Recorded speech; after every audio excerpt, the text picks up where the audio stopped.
ឲ្យតែថ្ងៃម៉ោង2ម៉ោង3នឹងចាប់ដើមក្លិនអីជូជូហលហលឯសារម៉ោងហ្នឹងគឺម៉ោងងងុយគេម៉ោងគួយធ្វើការអត់កើតទេហើយមុនមកឲ្យចាំមកចកហ្មងក៏នឹកចង់បោកចាន់ជាមួយនឹងតាគៀបក្តាមក៏សួរក្មួយថាដឹងនៅណាមានដើមតាគៀបក្តាមមិនផ្លេអត់គេឆ្លើយយ៉ាងជឿជាក់ហ្មងគេថាគេស្គាល់ខ្ញុំក៏មានបង្អង់យូរដែរនឹមក្មួយដើរទៅបេះយ៉ាងលឿនហ្មងហើយឡើយនេះយើងចាប់ដើមមកដាក់គ្រឿងផ្សំដើម្បីបោកចានរបស់យើងវិញ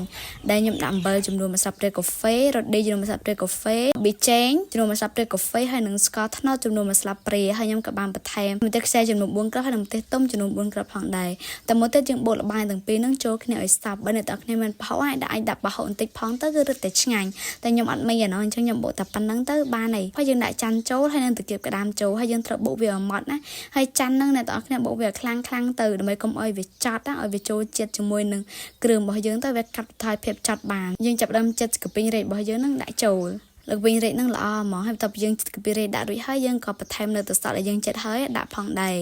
តែមួយទៀតយើងចាប់ដើមបុកល្បាយទាំងអស់ហ្នឹងចូលគ្នាឲ្យសព្វហើយយើងភ្លក់មើលថែមថយគ្រឿងតាមចំណង់ចំណូលចិត្តរបស់យើងមកណាហើយឥឡូវនេះបោកច័ន្ទរបស់យើងគឺបានដូចរ៉ៃអ្នកទាំងអស់គ្នាតំណងអត់វាមេកំពុងភ្លៀងអញ្ចឹងបានញ៉ាំហឹលជូរផ្អែមអញ្ចឹងទៀតគឺតាត្រូវគ្នាម៉ាច់តម្លងគឺញ៉ាំជក់មិត្តសាហាវឆ្ងាញ់ណាអ្នកទាំងអស់គ្នាហើយខ្ញុំញ៉ាំនឹងអស់មួយចានដល់ដឹងខ្លួនហ្មងឆ្ងាញ់